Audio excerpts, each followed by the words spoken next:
የትግራይ መከላከያ ሰራዊትና የትግራይ ሰላማዊ ኃይሎችም ወደ ውጊያ ሊገቡ ነው ተባለ።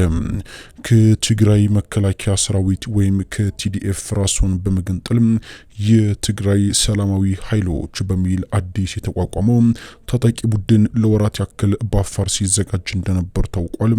ይሄው የታጠቀ ኃይል ያለምንም ውጊያ ነፃ ቀጠናዎችን እየተቆጣጠረ ወደ ትግራይ ክልል መግባቱ ነው የተነገረው። በሶስት አቅጣጫ ወደ መቀሌ፣ ወደ ጨርጨርና ወደ መሆኒ እየተንቀሳቀሰውን የትግራይ ሰላማዊ ኃይሎችን በተመለከተ ህወሓት ውሳኔ ወስኗል። ታደሰ ወረደ ትዕዛዝ ሰጥቷል። ከመቀሌ ወደ አብዓላ አቅጣጫ የህወሓት ወታደሮች ከባድ መሳሪያ ጠምደው ስለመንቀሳቀሳቸው ነው የተነገረው። በትግራይ ክልል ውጥረት ነግሷል። ትናንት የተጀመረው ውጊያስ ምን ደረጃ ደረሰ? ዝርዝር መረጃዎችን ይዣለሁ። የፋኖ ኃይሎች በዚህ ሰዓት በአማራ ክልል ሐሙሲት ከተማን መቆጣጠራቸው ተነገረ። የመከላከያ ሰራዊትንም ካምፕ በእጃቸው ስለማስገባታቸው ታውቋል። ውጊያው ምን ይመስላል? ታዳምጡታላችሁ። በቋሪት የመንግስት ወታደሮች ካምፕ በሞርተር መደብደቡ ተነገረ። የፋኖ ኃይሎች በሞርተር ተከታታይ ድብደባዎችን በመከላከያ ካምፕ ላይ መፈጸማቸው አነጋጋሪ ጉዳይ ሆኗል። የምታደምጡት ይሆናል።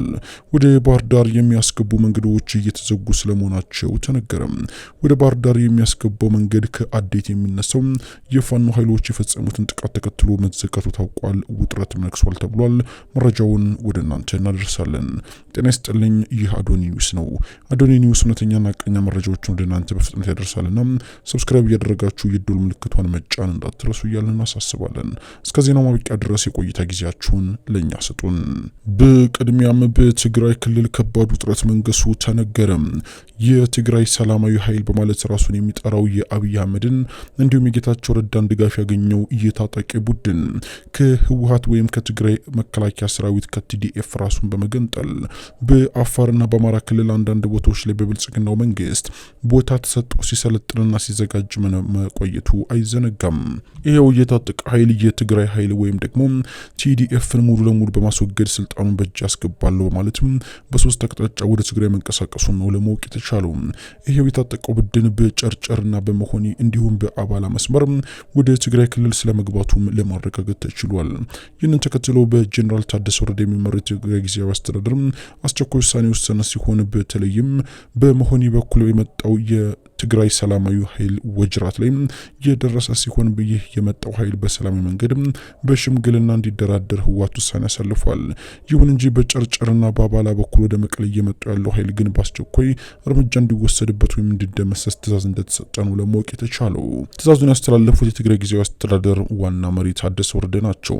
ከዚህ በተጨማሪም በትግራይ ክልል የሚገኙ የነዳጅ ማደያዎች ለመንግስትና ለአስቸኳይ ስራዎች ካልሆነ በስተቀር ለግለሰቦች ነዳጅ እንዳይቀዱ ትዕዛዝ አስተላልፏል። በአሁኑ ሰዓት ላይ ከዚህ ከትግራይ ሰላማዊ ኃይልና በወልቃይት በኩል ውጊያ ሊቀሰቀስ ይችላል በሚል ነው የህወሓት ቡድን በትግራይ ክልል የሚገኙ የነዳጅ ማደያዎች ነዳጅ እንዳይቀዱ እቀባ ያስቀመጠው ተብሏል። በትናንትናው ዕለት ወንጅራት አካባቢ ላይ ከትግራይ ሰላማዊ ኃይልና ቲዲኤፍ መካከል ውጊያ እርስ በርስ የተደረገ ሲሆን ውጊያውም በሞርተርና በዲሽቃ የታገዘ እንደነበር ታውቋል። ዛሬ ግን ውጊያው ቆሟል። በሶስት ሰዎች ላይም ጉዳት ስለመድረሱ ነው የተነገረው። በትግራይ ክልል ከባድ የተባለ ውጥረት የነገሰ ሲሆን እርስ በርስ ውጊያ ሊቀሰቀስ ይችላል በሚልም ተፈርቷል። መረጃዎችን እያጠናከርኩ ዳግም እመለስበታለሁ። በሌላ መረጃ ወደ ባህር ዳር የሚያስገቡ መንገዶችን የብልጽግናው መንግስት እየዘጋ ስለመሆኑ ተነገረ።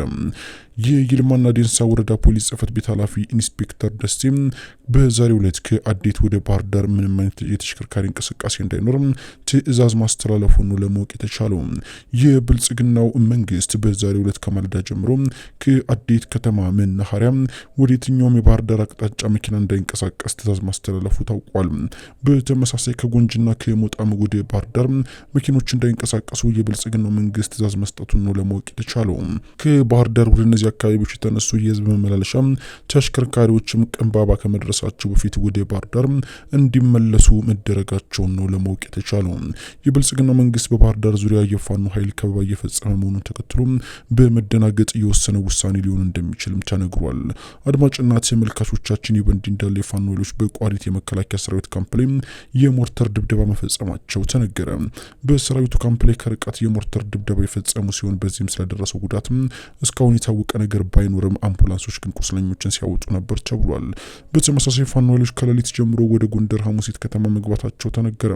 ለግማሽ ቀንም ሐሙሲትን ተቆጣጥረው እንደነበር የተነገረ ሲሆን የመከላከያ ሰራዊት ካምፕንም በእጃቸው እንዳስገቡትና የተለያዩ ትጥቆችንም እስከ አፍንጫቸው ታጥቀው እንደወጡ ነው ለማወቅ የተቻለው። በዚህ ዘመቻ የፋኖ ኃይሎች ከፍተኛ ድልን መጎናጸፋቸውን ለማረጋገጥ ተችሏል። በመንግስት ወታደሮችና በፋኖ አባላት መካከል የሚደረገው ውጊያ አንድ የሞቀ አንድ ቀዝቀዝ እያለ የቀጠለ ሲሆን አሁን ደግሞ ዘመቻ ጮቄ ተራሮች በሚል ወደ ጮቄ ተራሮች አናት ለመውጣት የመንግስት ኃይል ከፍተኛ ዝግጅት እያደረገ ነው ተብሏል። በተለይም ከድጎ ከቢቡኝና ከደብረ ማርቆስ እንዲሁም ከአማኑኤል አቅጣጫ ወደ ጮቄ ተራሮች ለመንቀሳቀስ መንግስት ከፍተኛ ዝግጅት እያደረገ ሲሆን ዝግጅቱንም ጨርሰው በተጠንቀቅ ላይ በመቆም ትዕዛዝ ብቻ እንደሚጠባበቅ ነው ለማረጋገጥ የተቻለው። ይህንን ውጊያም ይመራሉ የተባሉ የጦር ጄኔራሎች ወደ ደብረ ማርቆስ እንደገቡ ለማወቅ ተችሏል። ዘመቻ ጮቄ ተራሮች በሚል በጮቄ ተራሮች አናት ላይ ለመውጣት የመንግስት ኃይል ዝግጅት እያደረገ መሆኑ በአካባቢው ከፍተኛ ጦርነትን ይቀሰቅሳል ተብሎ ስጋት ፈጥሯል። ከዚህ በፊት ጮቄን ለመቆጣጠር የተንቀሳቀሰው የመንግስት ኃይልም ከባድ ዋጋ መክፈሉና የገባው አብዛኛው ሰራዊት ከጥቅም ውጭ መሆኑ የሚታወስ ጉዳይ ነው። አድማጮቻችን ለዛሬ አበቃን። በደህና ቆዩ።